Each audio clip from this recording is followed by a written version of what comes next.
Good afternoon. This is Mark Mentink with the June 28th market update. Corn today finished out the week 22 to 23 cents lower. Corn shot higher immediately at the release, presumably on a somewhat friendly stock report, but quickly headed south as planted acres came in at 91.7 million acres, nearly 5 million higher than the average trade estimate of 87 million. That, along with a yield estimate of 165, gives us a production level of 13.9 billion bushels for the USDA report today, giving us a 2.2 billion bushel carryout for the coming year.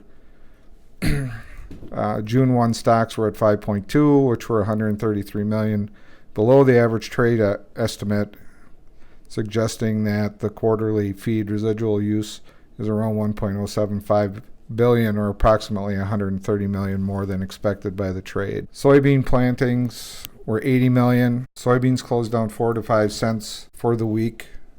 Planted acres came in at 80 million, nearly 5 million less than the average trade guess of 84.7.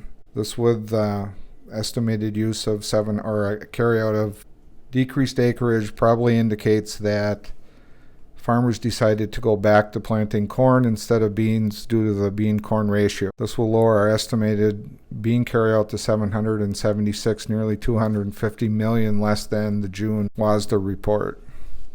June first stocks at 1.78 billion came in 76 million below the average trade guess, therefore related to the increase of 12 cents per bushel on the end of the day.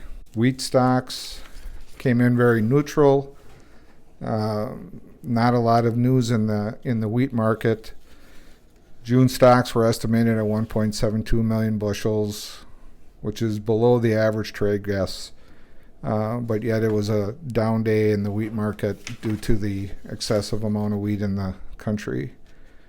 That being said, all of these figures will be reevaluated as the USDA will be resurveying, as there is still 15 million acres of corn and 33 million acres of soybeans that have yet to be planted as of June 15th. So we will see what the numbers come out on the next report in July. Thanks for listening and have a great weekend.